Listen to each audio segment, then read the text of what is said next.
حذیفہ تو سمجھ نہیں پا رہا تھا کہ وہ سن کیا رہا ہے۔ بہرحال فریشہ حذیفہ کے ساتھ ہی کھڑی تھی۔ کہنے لگی چلو یہاں سے۔ یاسر کو مزدوروں نے پوری طرح سے جکڑ رکھا تھا۔ وہ بار بار کہہ رہا تھا کہ مجھے چھوڑو، بار بار وہ فریشہ کو پکار رہا تھا۔ کہنے لگا تم میرے ساتھ ایسے اچھا نہیں کر رہی ہو، اگر تم سمجھتی ہو کہ یوں کرنے سے میں تمہارا پیچھا چھوڑ دوں گا تو تم غلط سمجھ رہی ہو۔ فریشہ گاڑی کی جانب بڑھ گئی۔ حذیفہ جب ڈرائیونگ سیٹ پر بیٹھا تو زور سے اس نے فرنٹ ڈور بند کیا۔ پہلا سوال یہی تھا کہ یہ کون ہے؟ فریشہ کے پاس کوئی جواب نہیں تھا، اس لیے چپ چاپ حذیفہ اس کو اس کے کمرے تک لے گیا۔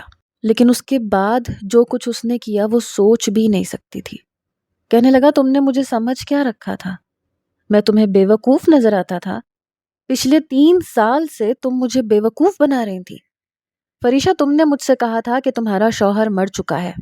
اگر مر چکا ہے تو یہ کون تھا؟ کون ہے یہ؟ فریشہ نے کوئی جواب نہیں دیا، چپ چاپ کسی مجرم کی طرح کھڑی آنسو بہا رہی تھی۔ جب اس نے دھاڑتے ہوئے پوچھا، اس کے دونوں بازو پکڑ کے اسے جھنجھوڑ کے رکھ دیا۔ کہنے لگا کچھ پوچھ رہا ہوں تم سے، کون ہے یہ یاسر؟ لیکن وہ چپ تھی۔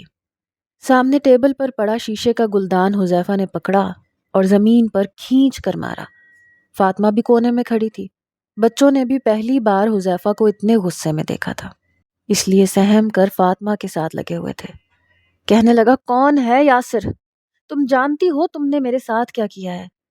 پچھلے 3 سال سے میں تم سے محبت کرتا ہوں، اور محبت میں کس قدر آگے جا چکا ہوں تمہیں اندازہ ہے یہ کہتے ہوئے اس نے سائڈ ٹیبل پر رکھے ایک اور شیشے کے گلدان کو زمین پر پھینکا جو کہ چکنا چور ہو چکا تھا۔ سارا کانچ فرش پر پھیلا ہوا تھا۔ اسے اس قدر غصے میں دیکھ کر فریشہ کے تو حلق سے آواز ہی نہیں نکل رہی تھی۔ فاطمہ اور بچے کونے میں کھڑے تھے۔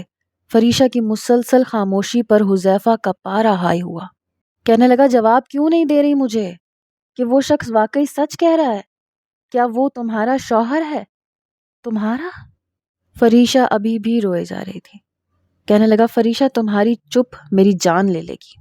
تم نہیں جانتی کہ میں تمہاری محبت میں کس قدر آگے جا چکا ہوں۔ مجھے سچ بتاؤ کون ہے وہ؟ فریشہ کہنے لگی میں اس سے طلاق لینا چاہتی ہوں۔ مجھے اس کے ساتھ رہنا ہی نہیں ہے۔ میں اس شخص کے ساتھ نہیں رہنا چاہتی۔ میرے لیے وہ مر چکا ہے۔ یہ کہہ کر وہ پھوٹ پھوٹ کر رونے لگی۔ حذیفہ یہ سن کر چپ سا ہوا۔ کہنے لگی میں نے آج تک کبھی تم سے بھی نہیں کہا کہ مجھ سے محبت کرو۔ حذیفہ میں نے تم سے کب کہا کہ میں تم سے محبت کرتی ہوں؟ ہمیشہ یہ کہا کہ میرے لیے میرے بچے سب کچھ ہیں۔ اگر خود سے تم نے کوئی جذبات اپنے اندر پال لیے تو میرا کیا قصور ہے؟ مجھے اس بات پر الزام مت دو۔ وہ کہنے لگا لیکن تم نے یہ تو کبھی نہیں کہا کہ تم ابھی بھی کسی کے نکاح میں ہو، کسی کی بیوی ہو۔ مجھے لگا تھا میں منا لوں گا۔ مجھے اپنی محبت پر یقین بھی تھا۔ وہ کہنے لگی مجھے اس شخص کے ساتھ کوئی تعلق نہیں رکھنا نا۔ میں جانتی ہوں کہ میری زندگی میں کسی اور مرد کی گنجائش ہے ہی نہیں، اور نہ ہی یاسر کی ہے۔ میں ابھی تک اس سے چھپتی پھر رہی ہوں کیونکہ وہ نہیں جانتا کہ میں اس کے بچوں کی ماں ہوں۔ جس دن اسے یہ پتہ چل گیا وہ میرے بچے مجھ سے چھین لے گا، اور میں اپنے بچوں کے بغیر نہیں رہ سکتی۔ مجھے ہر صورت اس شخص سے فیصلہ چاہیے۔ میں اس کے ساتھ نہیں رہنا چاہتی۔ یہ کہہ کر وہ رونے لگی۔ کہنے لگی اس لیے جھوٹ بولا تھا، لیکن میں نہیں جانتی تھی میرا جھوٹ تمہاری آنکھوں میں کوئی خواب سجا دے گا۔ بخدا میں نے تمہارے ساتھ کبھی کوئی بے ایمانی نہیں کی۔ تمہیں سچ بتایا تھا کہ میں تم سے محبت نہیں کرتی۔ میری زندگی میں تمہاری کوئی جگہ نہیں ہے، اور اب بھی یہی کہہ رہی ہوں کہ خدا کے لیے کسی اور کو اپنا لو۔ میں تمہیں کوئی خوشی نہیں دے سکتی۔ یہ کہہ کر فریشہ روئے جا رہی تھی۔ حذیفہ کچھ دیر اسے دیکھتا رہا، پھر وہاں سے چلا گیا۔ فریشہ وہیں کرسی پر بیٹھ گئی، رونے لگی۔ فاطمہ نے بچوں کو کمرے کے اندر بٹھایا اور وہ جھاڑو سے ساری کرچیاں اکٹھی کرنے لگی۔ پورے لاؤنج کو صاف کرنے کے بعد پھر فریشہ کے پاس آ کر بیٹھ گئی۔ اس سے کہنے لگی کہ کیا بات ہے؟ کیا ہوا ہے فریشہ آپی؟ وہ کہنے لگی کوئی بات نہیں ہے، کچھ نہیں ہوا، بس میری قسمت ہی خراب ہے۔ یہ کہہ کے وہ رونے لگی۔ فاطمہ اس کے آنسو صاف کرنے لگی۔ اسے حذیفہ پر بھی غصہ آ رہا تھا۔ اتنا ہنگامہ کرنے کی کیا ضرورت تھی؟ بات تو آرام سے بھی کر سکتا تھا۔ فاطمہ کہنے لگی میں نے کھانا بنا دیا ہے، آپ کے لیے لاؤں؟ وہ کہنے لگی نہیں، بس بچوں کو کھلا دو۔ فاطمہ کہنے لگی بچے کھانا کھا چکے ہیں، لیکن آپ کو بھی تو ضرورت ہے۔ فریشا نے کچھ بھی نہیں کہا، بس کمرے میں جا کر بند ہو گئی، رونے لگی۔ فاطمہ کو حذیفہ پر غصہ آ رہا تھا، اس لیے وہاں سے سیدھا حذیفہ کے کمرے میں گئی۔ اس کا دروازہ کھٹکھٹایا، وہ بھی غصے سے بپھرا بیٹھا تھا۔ 3 سال سے محبت کرتا تھا اس سے، بچوں کو، اس کے گھر کو، ہر چیز کو اپنا سمجھ رہا تھا، اس کے مسائل کو اپنا سمجھ کے حل کرنے کی کوشش کرتا تھا۔ کبھی ایسا نہیں ہوا تھا کہ فریشا نے اسے آواز دی اور وہ اس کی آواز پر اس کے پاس نہ پہنچا ہو۔ کبھی فریشا مشکل وقت میں ہو تو حذیفہ نے اس کی مدد کرنے سے انکار نہیں کیا، بس وہ بلاتی تھی اور وہ جلدی سے اس کے پاس پہنچ جاتا تھا۔ وہ اس کا سب کام کر رہا تھا۔ اگر فریشا نے اسے خواب نہیں دکھائے تھے تو کبھی اس کی ذو معنی باتوں پر اسے بری طرح سے ڈانٹا بھی نہیں تھا، بس ہنس دیا کرتی تھی، یوں ہی کہہ دیتی تھی کہ میں ایسا نہیں چاہتی، لیکن کبھی حتمی فیصلہ نہیں سنایا تھا۔ جب اس کی زندگی میں کوئی نہیں ہے تو حذیفہ کا چانس ہو سکتا ہے، لیکن اسے یہ نہیں پتا تھا کہ اس کا شوہر زندہ سلامت ہے اور ایک دن اس کی زندگی میں آ جائے گا۔ اب بھی فریشا کی باتیں اس کے لیے درد کا باعث تھیں، کیونکہ وہ کہہ رہی تھی کہ وہ اپنے شوہر کے ساتھ رہنا ہی نہیں چاہتی۔ آج تک کبھی اس نے اپنے شوہر کے بارے میں کوئی بات نہیں بتائی تھی، کوئی ذکر ہی نہیں کیا تھا۔ شروع میں جب بھی حذیفہ نے اس سے اس کی شادی کے بارے میں پوچھنا چاہا تو وہ بات کو ٹال دیتی تھی، صرف اپنے بچوں کی باتیں کرتی تھی، بچوں کے بارے میں اسی سے مشورہ لیتی تھی، ان کے لیے کون سا اسکول اچھا رہے گا۔ پھر بچے بھی حذیفہ کے ساتھ بہت اٹیچ تھے، شاید اپنے باپ کی محبت حذیفہ کے اندر ڈھونڈنے کی کوشش کرتے تھے، اور وہ بھی انہیں بہت چاہتا تھا۔ 4 دن اگر بچوں کو نہ دیکھتا تو 5ویں دن پہنچ جاتا تھا، کہتا تھا ان کے بغیر مجھے کچھ بھی اچھا نہیں لگتا۔ کبھی ان کے لیے پیزا لے آتا، کبھی کوئی کھلونے جا کے لے آتا، ورنہ چاکلیٹ تو ایسی چیز تھی وہ لازمی بچوں کے لیے لے کر ہی آتا تھا۔ سب کچھ اسے یاد آنے لگا۔ پھر یہ بات بھی برداشت نہیں ہو رہی تھی کہ 3 سال کا ساتھ یوں 3 منٹ میں چھوٹ جائے گا۔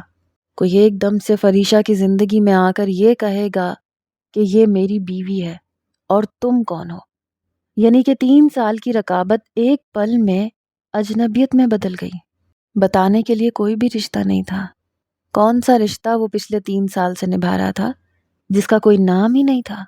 آج بھی وہ سوالیہ نشان تھا۔ پریشان نہ ہوتا اور روتا نہیں تو اور کیا کرتا؟ دروازے کی دستک پر اس نے اپنی آنکھوں میں آنے والے آنسوؤں کو صاف کیا تھا۔ دروازہ کھولا تو سامنے فاطمہ بڑے غصے سے کھڑی تھی، کہنے لگی آپ کو شرم نہیں آتی؟ کوئی شرم حیا ہے آپ کے اندر کہ ساری بیچ کھائی ہے آپ نے؟ یہ کہتے ہوئے وہ بڑے غصے سے کمرے میں داخل ہوئی۔ حذیفہ تو اسے دیکھتا رہ گیا، کہنے لگا یہ کون سا طریقہ ہے بات کرنے کا؟ کہنے لگی یہی طریقہ ہے، مجھے تو یہی آتا ہے۔ اب آپ کی طرح میں گلدان پکڑ کے تو توڑنے سے رہی۔ آپ کو پتا ہے فریشا آپ ہی کتنا رو رہی ہیں؟ کہنے لگا رونے دو اسے، اپنے کیے کے آنسو بہا رہی ہے، ڈفر کہیں کی، میری زندگی برباد کر کے رکھ دی۔ حذیفہ کو فریشا پر بے تحاشا غصہ تھا۔ فاطمہ کہنے لگی پلیز میری آپی کے بارے میں ایسی باتیں نہ کریں ورنہ میں آپ سے لڑوں گی۔ وہ کہنے لگا بس اسی چیز کی کمی رہ گئی تھی، لڑ لو تم بھی لڑ لو، پہلے ہی میرا سب کچھ برباد ہو چکا ہے۔ کہنے لگی جب آپ کو آپی نے کوئی امید نہیں دلائی تھی تو خام خواہ میں آپ کو ضرورت کیا تھی اتنا سنجیدہ ہونے کی؟ یہ کہتے ہوئے اس نے سامنے سائڈ ٹیبل پر رکھی ٹوکری میں سے ایک سیب اٹھایا اور کھانے لگی، ساتھ ہی اس کے بیڈ پر اس کے سامنے بیٹھ گئی۔ کہنے لگی بندہ وہاں چانس مارے جہاں سے امید بھی ہو کہ لڑکی مان جائے گی، بھلا ایسی جگہ چانس مارنے کا کیا فائدہ جس کے پہلے سے 2 بچے ہیں اور وہ آپ کو ہر بار اگنور کرتی ہو۔ پچھلے 3 سال جو کچھ آپ نے کیا ہے برا مت منائیے گا، آپ نے اپنی آنکھوں میں خواب سجائے ہیں۔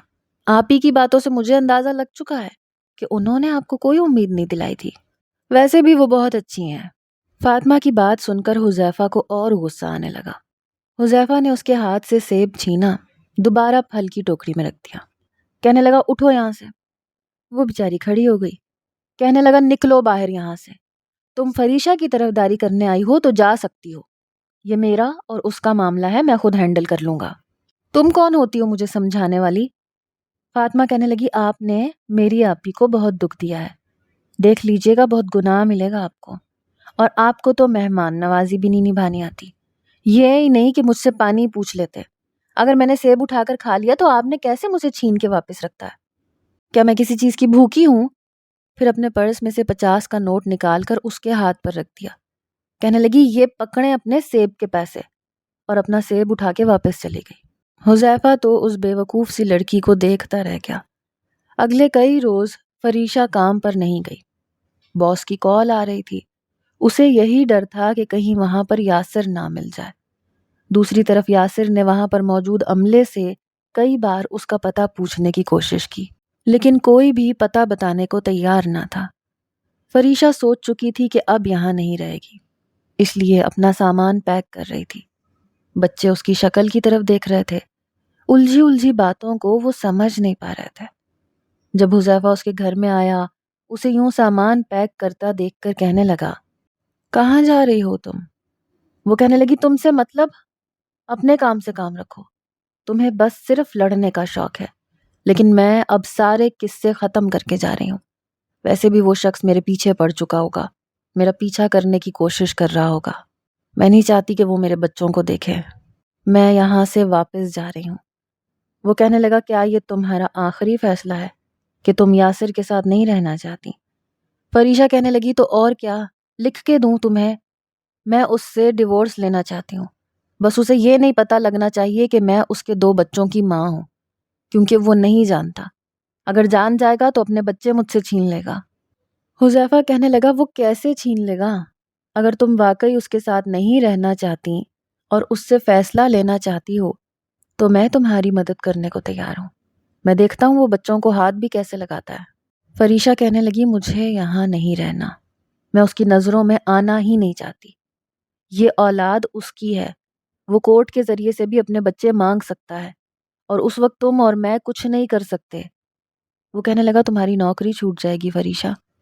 فریشہ کہنے لگی مجھے پرواہ نہیں ہے، میں کہیں اور اپلائی کر لوں گی، لیکن مجھے بہرحال یاسر کی پہنچ سے دور جانا ہے۔ ابھی وہ بات کر ہی رہی تھی کہ باس کی کال آئی، کہہ رہے تھے کہ تم دونوں سائٹ پر نہیں جا رہے، میرے اس پروجیکٹ کو تم جتنی جلدی ہو سکے ختم کرو ایگریمنٹ کے تحت، اور وہ اس کام کو تب تک نہیں چھوڑ سکتی جب تک کہ وہ اس کا پروجیکٹ پورا نہ کرتی، اس لیے وہ بے حد پریشان تھی۔ حذیفہ کہنے لگا کہ تمہیں ڈرنے کی ضرورت نہیں ہے، تم یہ کہہ دینا کہ بچے تمہارے نہیں بلکہ فاطمہ کے ہیں، اور میں وکیل سے بات کرتا ہوں۔ یہ سن کر فریشہ کچھ مطمئن سی ہو گئی۔ اس نے فاطمہ سے یہی کہا کہ اگر کوئی یہاں پہ آئے تو یہ کہنا کہ یہ بچے تمہارے ہیں۔ وہ سائٹ پر بھی حذیفہ کے ساتھ ہی گئی تھی، یاسر اسے وہاں نظر آیا تھا۔ حذیفہ کے ساتھ فریشہ کو دیکھ کر اس کا پارا پھر سے ہائی ہوا۔ اس سے پہلے کہ وہ فریشہ کے پاس آتا، فریشہ حذیفہ کے پیچھے چھپ گئی۔ یاسر کہنے لگا میں تم سے بات کرنا چاہتا ہوں، بس ایک بار میری بات سن لو۔ اس بار اس کا لہجہ کچھ نرم ہونے لگا۔ حذیفہ کہنے لگا جو بات کرنی ہے مجھ سے کرو، جب وہ تم سے بات نہیں کرنا چاہتی، تمہارے ساتھ رہنا نہیں چاہتی، تو کیوں زبردستی کر رہے ہو اس کے ساتھ؟ ویسے بھی وہ تم سے طلاق لینا چاہتی ہے، تم طلاق نہیں دو گے تو کورٹ کے ذریعے سے خلا لے لے گی۔ یہ بات سن کر یاسر چپ ہو گیا، کہنے لگا ٹھیک ہے، پھر عدالت میں ہی بات کر لیں گے۔ پھر فریشہ کو حذیفہ کے پیچھے چھپا ہوا دیکھ کر کہنے لگا بس ایک بار تم مجھے تنہا میسر آ جاؤ، بتاؤں گا تمہیں کہ اپنے محرم کو چھوڑ کر کسی غیر کی پناہ لینا تمہیں کتنا مہنگا پڑ سکتا ہے۔ کچھ ہی دنوں کے بعد وکیل کے ذریعے سے یاسر کو خلا کا نوٹس مل چکا تھا، جسے پڑھ کر اس نے کئی ٹکڑوں میں پھاڑ کر پھینک دیا۔ لیکن پریشانی تو تھی، اگر وہ 3 پیشوں میں نہ جاتا تو عدالت فریشہ کے حق میں فیصلہ دے سکتی تھی۔ اتنی بڑی بات تو نہیں ہوئی تھی جس پر وہ اس سے طلاق مانگ لے۔ چند دنوں کے بعد یاسر ایک مال میں شاپنگ کر رہا تھا۔ ایک بچی اس کی پینٹ کو کھینچ کر کہنے لگی انکل اوپر بہت بڑی ڈال پڑی ہے، مجھے وہ اتار کے دے دیں گے؟ بڑی پیاری بچی تھی جو بڑے میٹھے انداز میں اسے کہہ رہی تھی یاسر نے اوپر رکھے ڈالز میں سے اس کی پسند کی گڑیا اتار کر دے دی۔ وہ تھینک یو کہتے ہوئے باہر چلی گئی۔ اپنا سامان لے کر جب یاسر باہر نکلا تو گاڑی میں حذیفہ کے برابر والی سیٹ پر فریشہ کو بیٹھے دیکھا تو اس کا غصے سے برا حال تھا، لیکن پھر جب دو بچوں کو گاڑی کی پچھلی نشست پر بیٹھے دیکھا تو تب وہ کچھ ٹھٹکا، کیونکہ دونوں بچے فریشہ کو مما مما کہہ رہے تھے اور حذیفہ کو انکل۔ یہ سن کر یاسر کے ہوش اڑ گئے کہ اتنی بڑی بات فریشہ نے اس سے چھپائی۔ اسے یاد آنے لگا جس رات ان کی لڑائی ہوئی تھی اور جھگڑا بہت زیادہ بڑھ گیا تھا۔ اس سے پہلے فریشہ اس سے یہی کہہ رہی تھی کہ وہ اسے کوئی خوشخبری سنانا چاہتی ہے، لیکن آپس کی نوک جھونک میں یہ خبر یاسر نے سنی نہیں تھی۔ اگر یاسر نے اس کے بعد بھی نہیں سنی تھی تو فریشہ کو اسے بتانا چاہیے تھا۔ وہ کیسے اس سے اتنی بڑی خبر چھپا سکتی تھی؟ یاسر کے پاس بھی گاڑی موجود تھی۔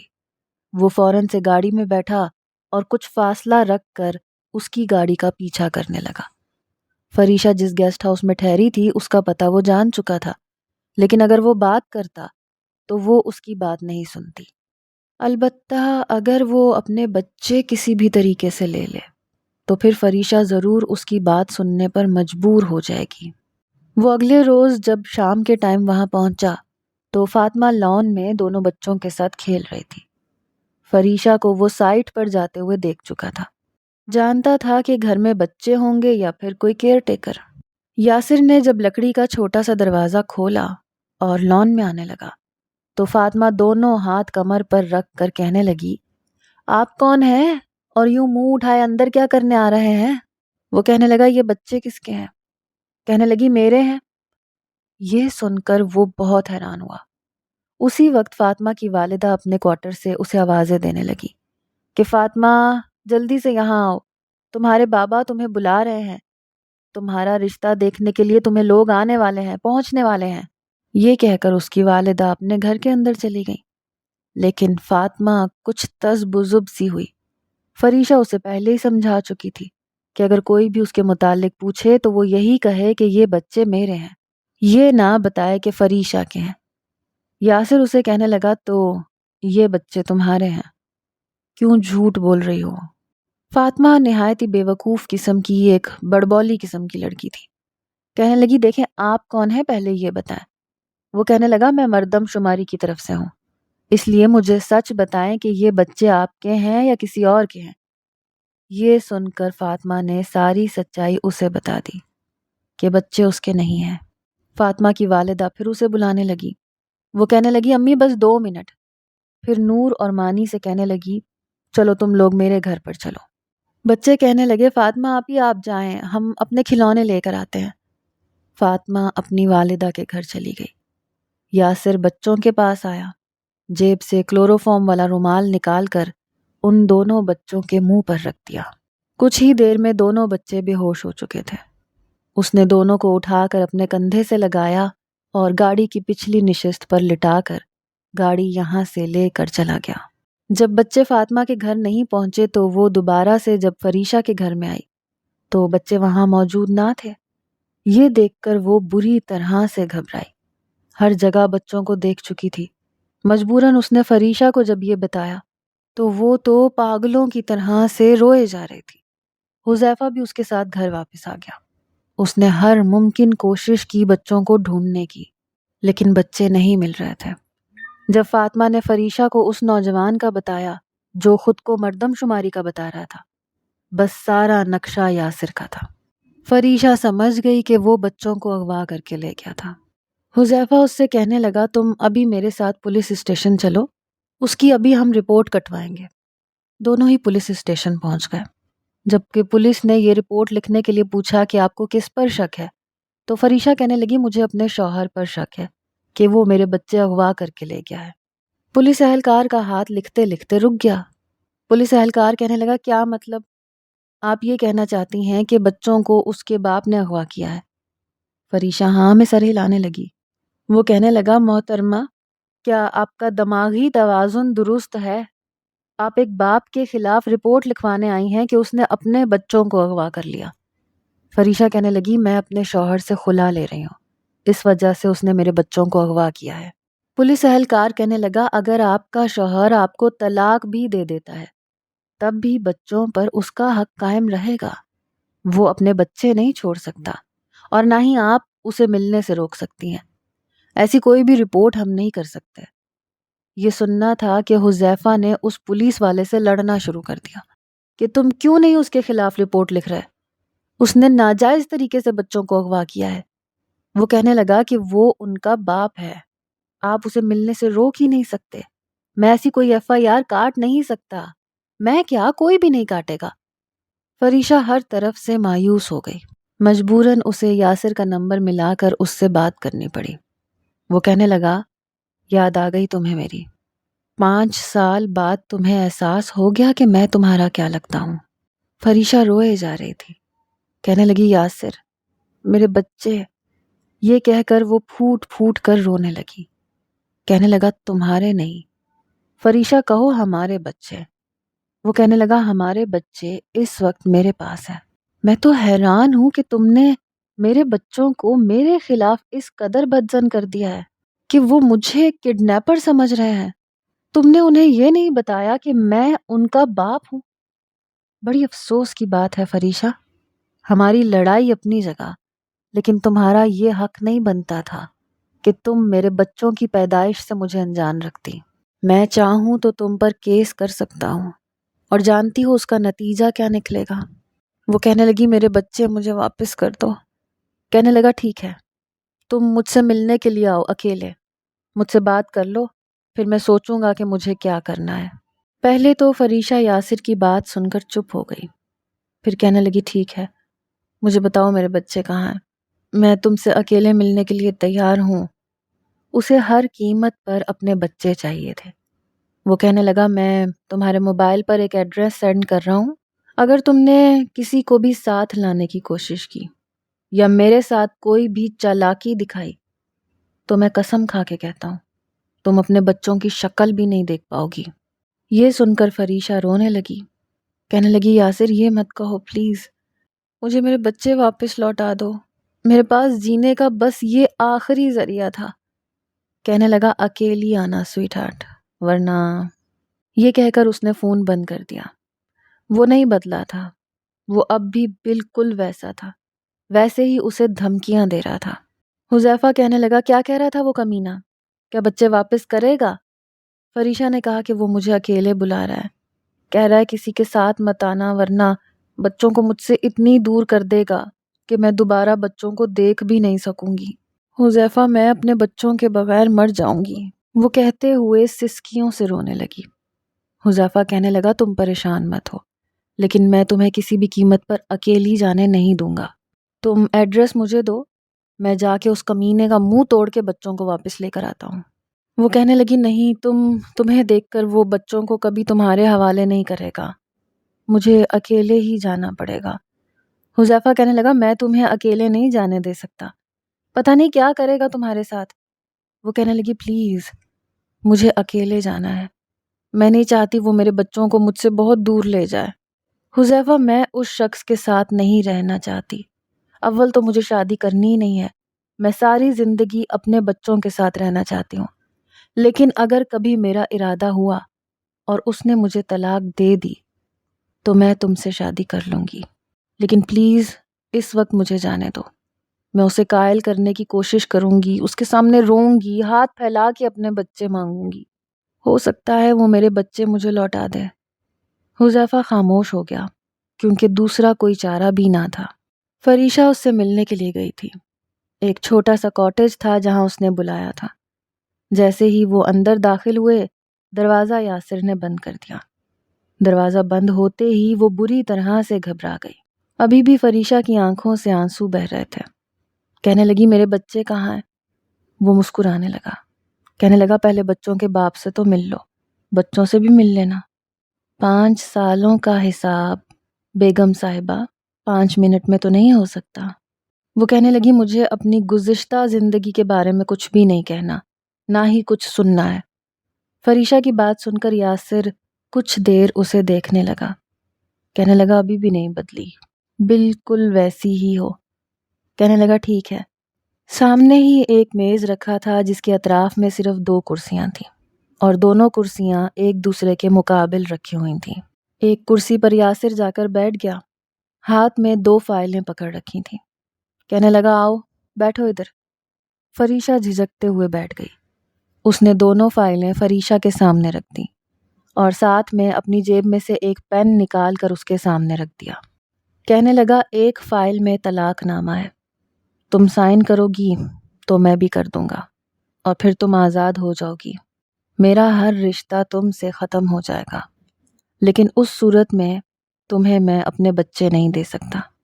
مجھے بھی تو جینے کے لیے آسرا چاہیے، اور میں جانتا ہوں کہ تم مجھ سے طلاق کیوں لے رہی ہو، اپنے اس عاشق سے شادی کرنے کے لیے جسے تم نے میرے سامنے لا کر کھڑا کر دیا تھا۔